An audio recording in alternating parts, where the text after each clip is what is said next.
special guest here, Love Cohen.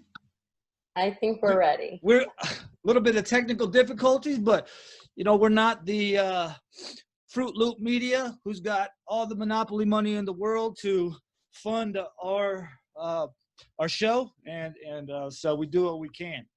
And what's going on? I'm just really grateful to be talking to you. This is really exciting for me. Good. It's exciting for me too. You're from Florida, right? Yes, I live in Central Florida in Volusia County, where we had quite an uproar today. Yeah. So so what was going on over there? Well, we had a school board meeting that was scheduled. So some mothers, about probably 15 or so mothers initially, and then more came, went to the school board meeting to express our dismay over the suggestion that they would be mandating masks for all children indefinitely. They wanted to put forward a mask mandate for students that had no endpoint. I'm sure you're accustomed to or aware of mask mandates needing to be reinstated repeatedly every 30 days or every 10 days, whatever it is in different cities and counties. And this was going to give them the ability to have an indefinite mask mandate. Regardless of the fact that it was indefinite, we also obviously do not support mandating masks for children. So we were there to express our discontent, and that is not where it ended, because when we went into the building or tried to get into the building, they told us that we couldn't go in without a mask, at which point I very respectfully reminded them that the governor of our state had very recently come out and told all residents of Florida that he was putting out a directive to his law enforcement officials that there would be no fines collected, there would be no penalties for not wearing a mask. No one would be coming out and holding anyone accountable for whatever for not wearing a mask. So walking into this public place or trying to walk into a public building on county property in a county that does not have a mask mandate. There's no mask mandate in the county. Wow. Knowing that our governor said public places are now off limits to police officers for enforcement, we were adamant that we were not going to be put back out onto the street, for lack of a better word, and that we were coming in. So there was kind of a back and forth where people weren't sure what to do. They didn't expect this today. They expected compliance. They expected that their directive would be followed without question. And we're sick of it. I'm sure just like everyone else in people's rights is absolutely sick of it. And we had enough energy and motivation behind us, though this was completely unplanned. No one going today had any inkling that this would be happening. We went to give 3-minute speeches and have our voices be heard, but they were telling us our voices were not able to be heard if we were not wearing a mask. So we sat down anyway, and for the next hour and a half, they brought to us every official that they had. They brought their lawyer, they brought the police officers, they brought the board chair. I don't even know who all of the people were that came to try to convince us it's just a mask, and just wear it just for this little while and everything will be fine. And amazingly, I will say that I took Ammon Bundy's lead. I watched him at the Idaho legislative meeting. I watched him sit in his chair. I watched him not get up from that chair and hold his ground. And I was very clear with these women, we're not going anywhere. And they were very amenable to that. And it was beautiful to see the courage and the confidence and the empowerment that these women held. These are mothers. Many of them had children with them. Some of the children stayed outside with other mothers. One woman was nursing during this entire thing while they were forcibly ejecting her and trespassing her. So this is not a group of, strong-armed men with a lot of power and muscle and brute force. We're women, we're mothers. We were there with that energy of love, and we were not there to argue. We just held our ground and said, I'm not moving. I was very, very clear with them. You will not move me from this seat. And I used all of the language that I've learned from people's rights, all of the information that's shared on the website about what my rights are and how to use them and defend them. And I have this kind of that adage in my mind that runs forward through my head, that if I don't stand up for my rights and I don't make sure that I fight for them in a stronger and more powerful way than those who want to take them from me, I can be sure that they're going to be taken and I'm going to lose them. So standing there today was for me really just like this kind of, I don't know, like the epitome of what I've learned in through people's rights from Ammon and from all of you. So thank you guys. Awesome. Yeah, awesome. It's really magic, I think, that happens when you stand up for your rights. And you know, and I think that is that the creator is basically saying thank you for recognizing the spark that you have inside of you, and sticking up for that. I think Yeah. it is. I think it's you're I can surrounded. very much validate and identify with what you're saying, that very much what was happening in those moments, that, you know, it comes down and you're just a conduit. You're not even a vessel holding it, but a conduit where it's going right through you and you're bringing that energy out into the world. And it's a beautiful thing when we can just serve. We can serve in that role. And I felt a lot of gratitude. The end of the story is that they did forcibly remove us. They trespassed us. They picked us up by our armpits and held us by our chests, and they dragged us out. These mothers, it was shocking. If you watch the footage, you will see that I am smiling because it was glorious to have the opportunity to show the world this is where we're at in America 2020. And what a wonderful display they put on for everyone today. So it was just such I felt so honored to be a part of the opportunity to give a little bit of access to the tyranny that's going on. Yeah, yeah. And I think that the creator also recognizes who's ready to take on certain challenges. And so salute to you for, you know, getting in that, yeah, for getting in that position and using the love card, putting that love vibe out there and smiling and laughing. And you know, I would say you were assaulted. That would be my personal opinion on the matter, because you're in a public place and you have a right to be there.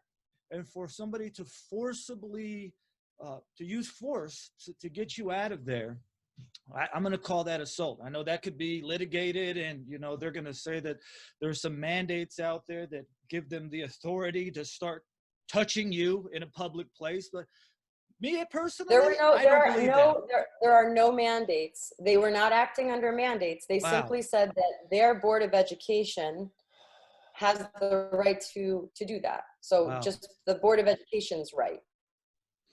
Yeah, so we're seeing the tyranny kind of crystallize itself in local dictators, and this is what I think the pandemic, a lot of it was the dark side of it, putting people in the masks and terrorizing, making them stay home, not letting them see their parents. It's just a way to just destabilize them so that they are less effective against fighting. But see, you don't wear a mask, you don't fall victim to the fear, and you go out there and you fight for your rights. That's amazing. Yes, and when the news station, there were many news stations that came at the end, and when they were doing interviews, I was very clear with them that there's a huge issue when the government believes that they have the right to own children.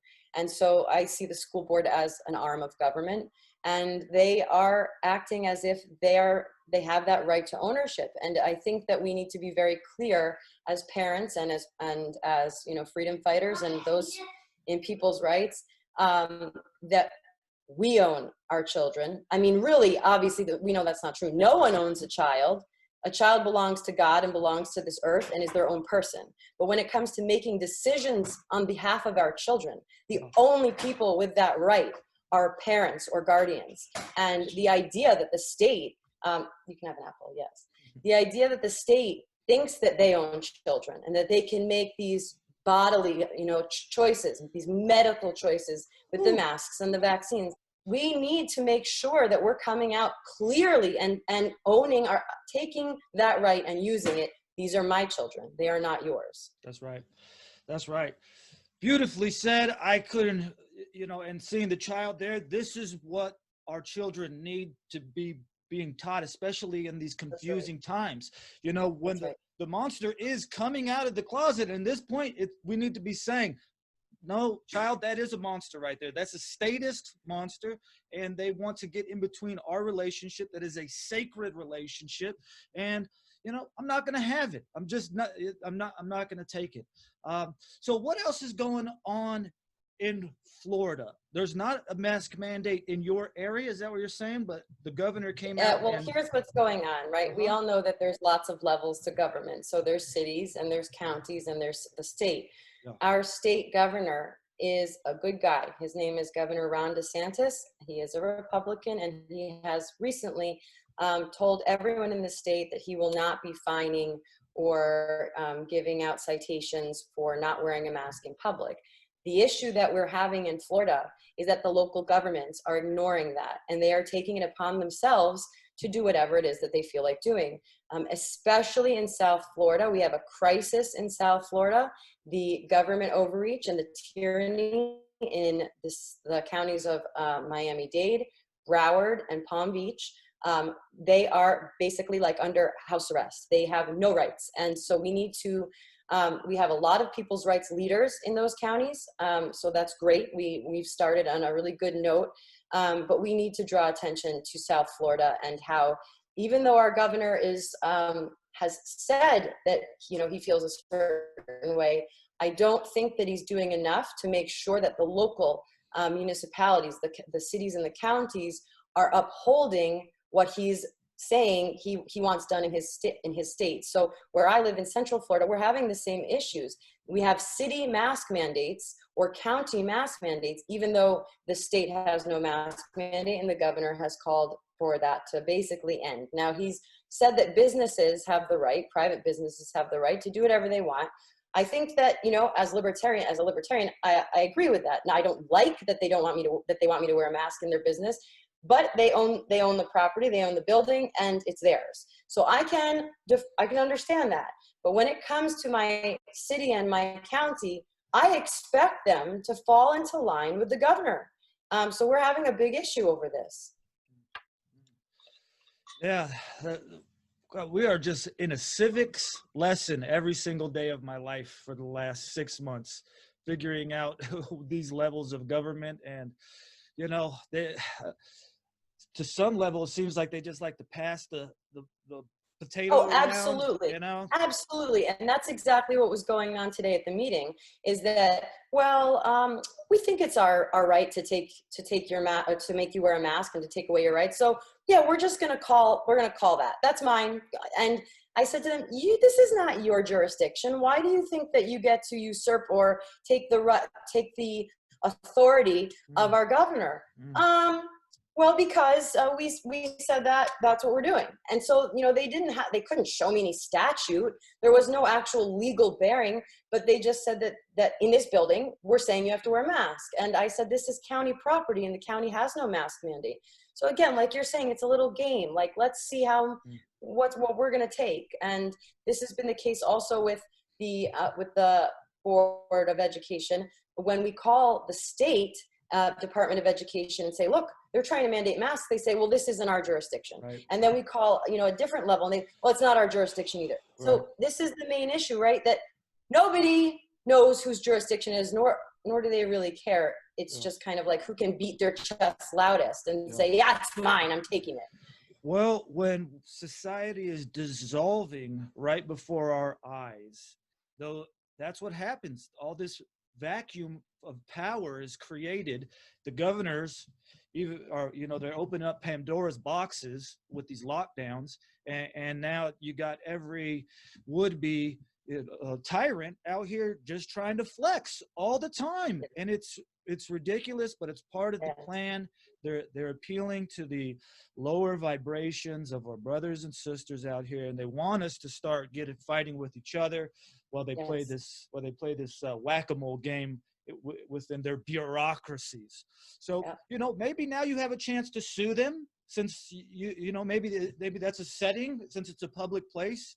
You know, the challenge is here. I just think this was an excellent platform for us to be able to get out some of our message and draw attention to what's going on. I also wanted to touch on really quickly, You know, back in May, Ammon gave a speech to some folks about the parallels that he saw between our current events and the Holocaust. And I want to just reiterate that as a Jew and as a major in Judaic studies and a sociology major, I want to say that I think that he was right on. And he received a lot of flack from the liberal media, from Holocaust scholars, from Jewish newspapers. And I think it was really misplaced. I think that they of course, did not understand his message, where there was kind of a drawing of attention to the loss of rights and not claiming rights. And then because of that, losing those rights and then having no way of getting them back. And so I really just want to draw attention to that again. As a Jew, as someone that can say, I think it's completely appropriate. And I think that we need to continue to create that parallel for people to show them this is how oppression begins. When we take away these oh, it's just a mask. You can wear the mask in this meeting just for an hour, right? And just comply. I see that as 1930s Germany type behavior. And I do want to clarify that the Jews of Eastern Europe spent 1,000 years or more oppressed. So it's not the same, you know, no historical analogies ever the same. Right. But I think it's important to recognize what we have that they didn't have, which is a history of freedom and a history of fighting off tyranny, and a country that's built upon that, and that it runs through our veins, that fight and that right to freedom. When we look at the Jews, and they had 1,000 years of the religious persecution in countries that, you know, were taking away their rights daily, the fact that we are so close to what they were experiencing, when we come from a history, right, of fighting off the oppressor and winning, what is going on? You know, this is really frightening for us. So I wanted to say that. I'm glad, thank you for giving me this opportunity. And I hope Ammon does get to hear it, because I want him to know that I think that his points are really valid, and that there are many in the Jewish community that agree with me and agree with him, that this is very concerning. Well said. Only thing that I could add on to that was that, yeah, these principles that you are expounding on right now are timeless, and they are shared and traded amongst all the different cultures and religions. So just thank you for articulating it so well. Thank you for standing up. Thank you for vibing out with me right now. I really appreciate it. I will, you know, get this recording and put it out as best as I can. If you are listening, People's Rights, of course, you text rights to 80123, and you get it hooked up with your neighbors, the folks in your community who believe that you were born with rights and that they cannot be taken away from you legally, legitimately. And that, you know, to me, what resonates with Ammon is that he's lived this, and he's able to articulate it, and it's the blueprint. He puts out the blueprint, and you got to check out his blueprint. If you're not reading it, Ammon's Blundy blueprint, just for some ideas, then you're missing out on some great work that's happening right now. So thank you again, love. What else can we what else? You want to say anything else? No, you gave me a lot of time to speak, cool. So thank you very much. Perfect. Well, if anything else happens, keep us in tune. You know, if everything lines up, hopefully we have a national get together, you know. That'd be awesome, because I was so sad that I couldn't make it to the most recent gathering. It was like, you know, the one-day thing, and the flight, the cost, the hours, I just could not line it up and make it real. But we would love it if you organize a national gathering for a couple days. I'll be there. That's what's up. Okay, boom, let's plant that seed. All right, hey, we'll see you later. Thanks again. Thank you so much. Have a great day. Yep. Okay, there you go. Love Cohen from Florida, checking in with your boy on the Hovid 1984 show. What's up? What's cracking? Are you in tune? You can censor your boy. You can try to kick me out the inner tubes. Man, I'm still here, baby. I'm more fly than ever too. Trust me, I'm winterized. I'm ready for war. Rain, snow, I like it better like that. I like it dirty. You know what I'm saying? That's my angle. That's where I operate best, in the mud. So no, I'm not turning it down. I'm connecting with people across the nation about claiming, using, and defending the rights, claiming, using, and defending the spark, the living spark that the Creator put inside of me. And all the beauty that comes with it, and all the responsibility. That's what I'm here. That's what I'm talking about. That's what the COVID 1984 show is all about. Getting squared up. Because it's happening right now. You can see peacefully attending a school board meeting, getting their hands put on them. Moms getting their hands put on them. You know, and here's why.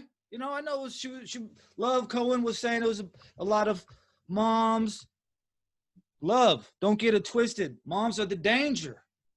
That love, it is the danger. The seeds that the mom is teaching, that's the real danger, though. The kids that the parents are bringing up, that's the real danger.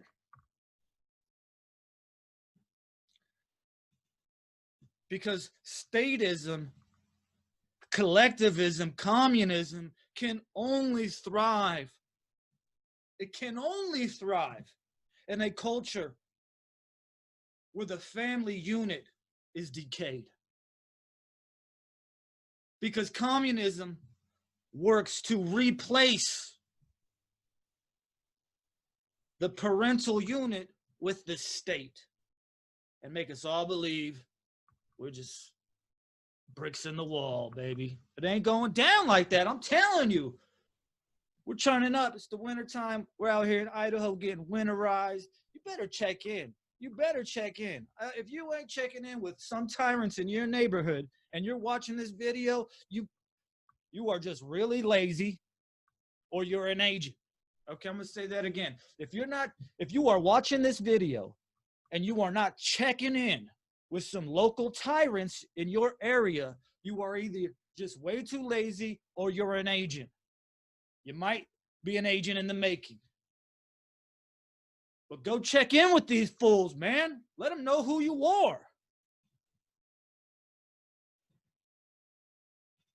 And check in with your neighbors too. Keep a balanced approach to reality. Keep a balanced approach to life, man. Hey, Love Cohen, salute to all y'all. People's rights out in Florida, across the nation, across the world.